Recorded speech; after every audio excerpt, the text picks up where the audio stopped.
Ladies and gentlemen, please welcome the Honorable Rand Paul, U.S. Senator from Kentucky.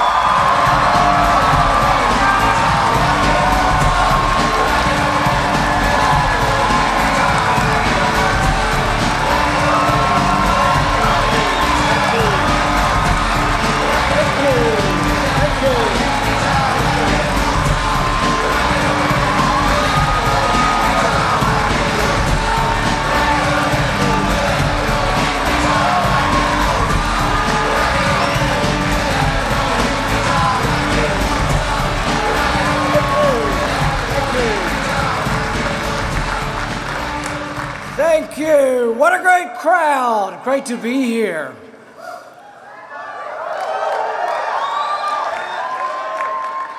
Imagine with me for a moment. Imagine a time when liberty is again spread from coast to coast.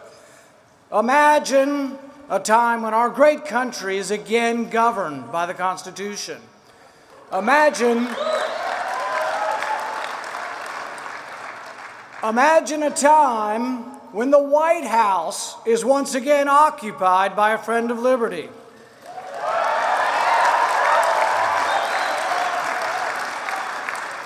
And you may think I'm talking about electing Republicans. I'm not. I'm talking about electing lovers of liberty.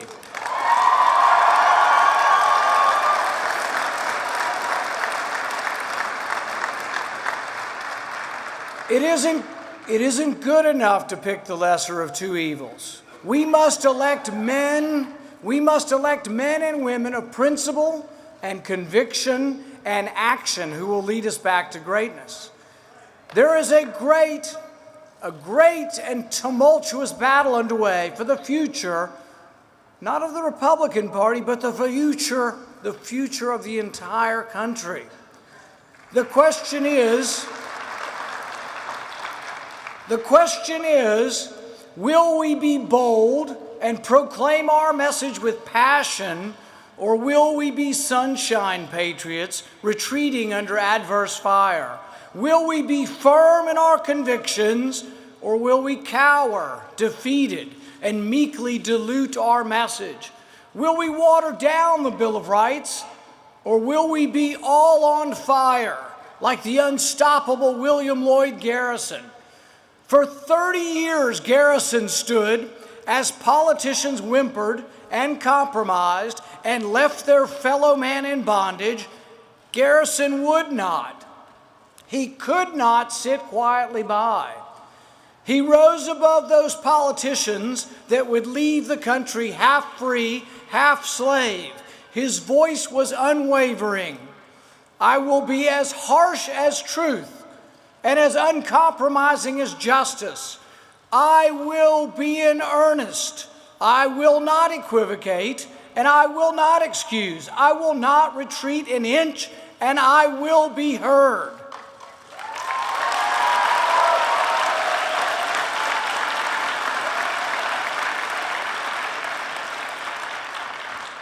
Will you, America's next generation of liberty lovers, will you stand and be heard?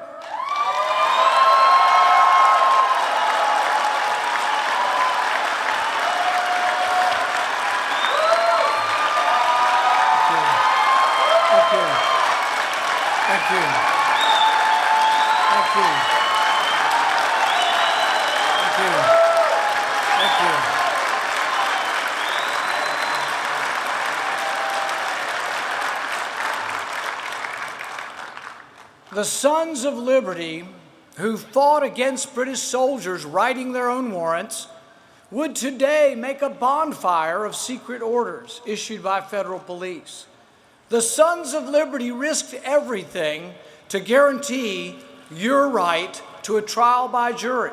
They would today call out to the president. They would say, "We will not be detained, spied upon, nor have our rights abridged. We will not submit, and we will not trade our liberty for security. Not now, not ever."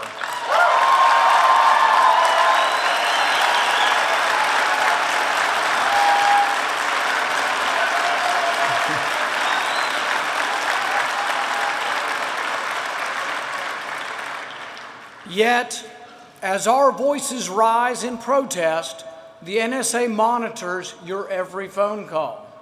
If you have a cell phone, you are under surveillance. I believe what you do on your cell phone is none of their damn business.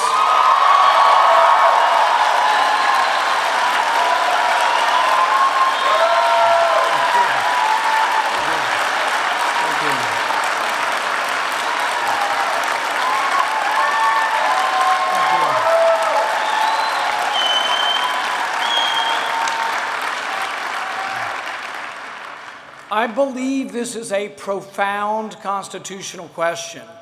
Can a single warrant be applied to millions of Americans' phone records, emails, credit cards?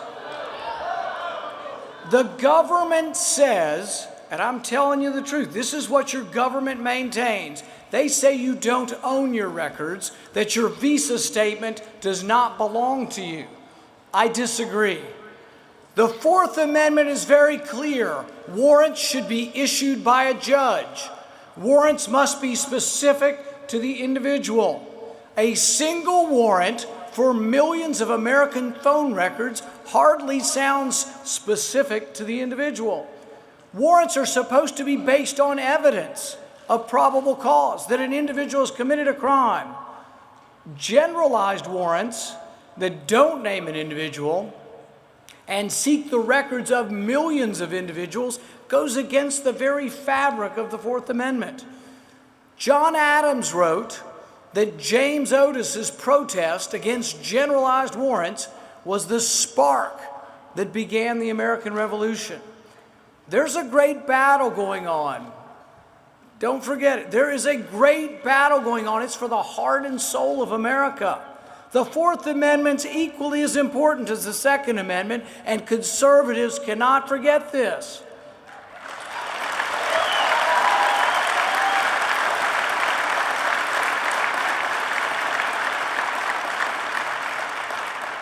Will we sit idly by and let our rights be trampled upon? Will we be like lemmings rushing to the comfort of Big Brother's crushing embrace? Or will we stand like men and women of character and say, we are free, and no man, no matter how well-intentioned, will take our freedom from us?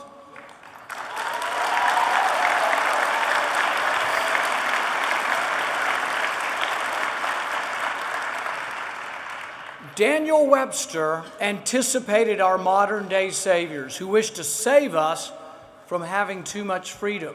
He wrote, "Good intentions will always be pleaded for every assumption of authority. It's hardly too strong to say that the Constitution was made to guard the people against the dangers of good intentions." How will history remember Barack Obama? To those who had hoped that President Obama would somehow be a champion of civil liberties, Roger Waters might ask, did they get you to trade your heroes for ghosts? Did they get you to exchange a walk-on part? Did they get you to exchange a walk-on part in the war for a lead role in a cage? I don't question President Obama's motives, but history will record his timid defense of liberty. When Congress passed legislation allowing for the indefinite detention of an American citizen without a trial, he shamefully signed it while promising not to use such a power. A great president, though, would have risen to the occasion.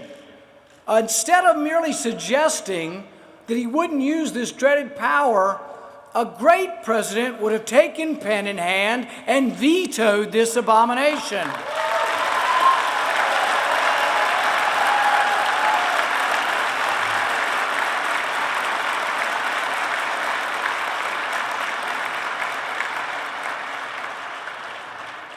A great president would have loudly proclaimed, Congress cannot and must not overturn the right to a trial by jury. A great president would have protected us from the prying eyes of the NSA. a great president would have proclaimed, "I will not abide it. The Constitution will not abide it."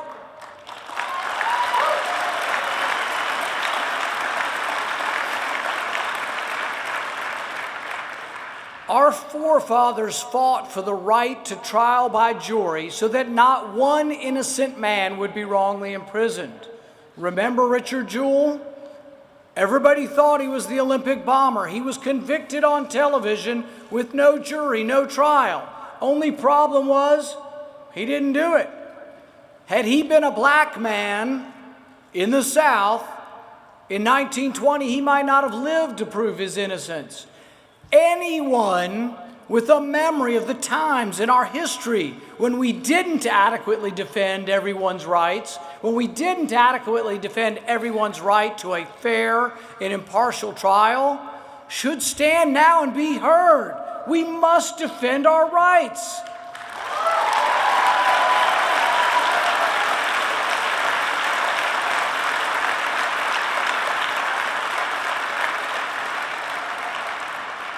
Justice cannot occur without a trial. This fact should be abundantly clear to any group that has ever been persecuted. You can be a minority by the color of your skin or the shade of your ideology. Anyone who's ever paddled upstream, anyone who's ever been a minority of thought or religion, anyone who's ever taught their children at home or sought to pray to God without permission should be alarmed that any government might presume to imprison without a trial.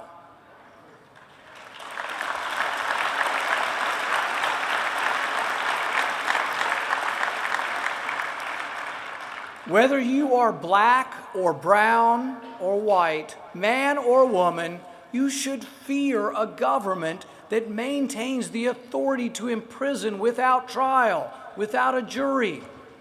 Madison wrote that we would not need a constitution to protect us if government were comprised of angels. Guess what? Madison readily admitted we weren't likely to ever be guided and governed by angels. It isn't so much what President Obama has done, although he's done a lot, very little good. But it's not that what he's done with his usurpations of power as much as it is the precedent that it sets for lawlessness that may follow. If the executive branch can initiate war, if the executive branch can detain citizens without trial, if it can amend legislation, if it can declare to Congress that Congress is in recess, then government, unrestrained by law, becomes nothing short of tyranny.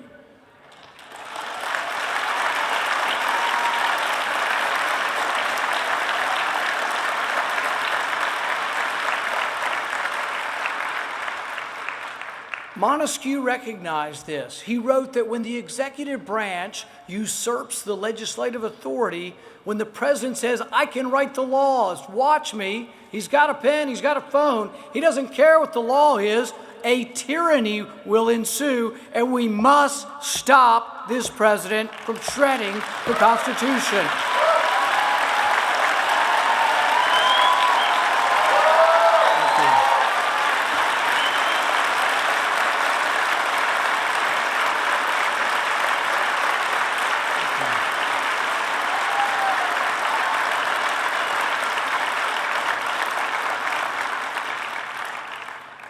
It isn't just the harm that this president is causing. It's the future harm that he allows by destroying the checks and balances that once restrained each of the branches of government. Progressives, by their own assertion, don't want to be bound by any original intent of the Constitution or its authors. They believe the Constitution is whatever the majority says it is. Progressives believe that a majority may separate you from your rights. Jim Crow, the Japanese internment, today's indefinite detention without trial only occur when we allow our God-given rights to be abridged by a majority vote. Our rights are inherent. They're inseparable from our person.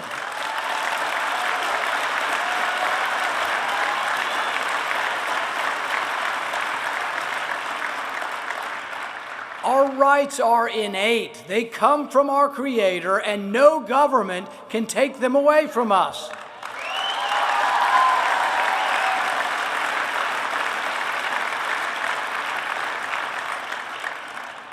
The Constitution merely codifies what exists before all time. Mr. President, we will not let you run roughshod over our rights. We will challenge you in the courts. We will battle you at the ballot box. Mr. President, we will not let you shred our Constitution.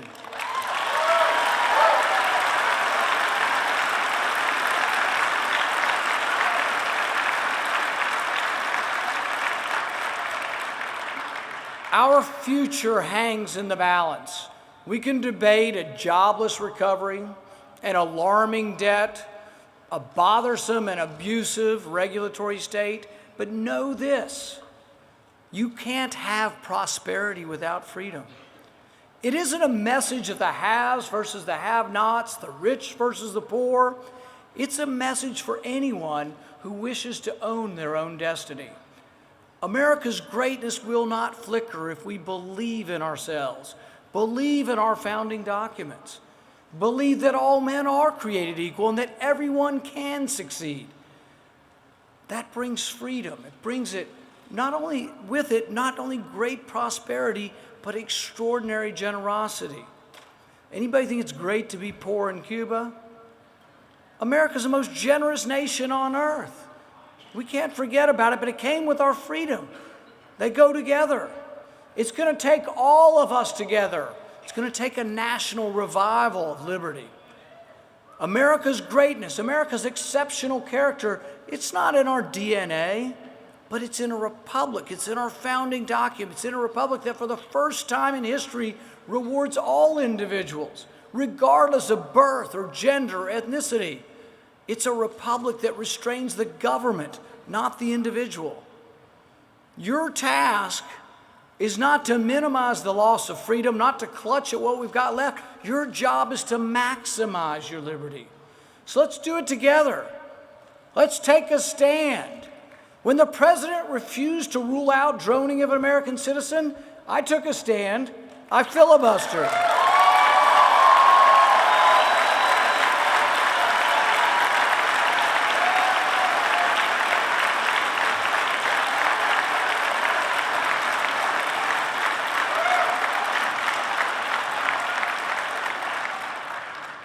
Some things are worth fighting for.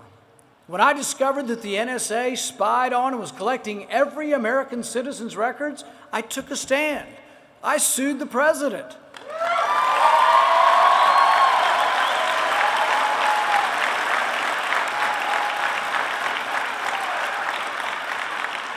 It is decidedly not a time for the faint of heart.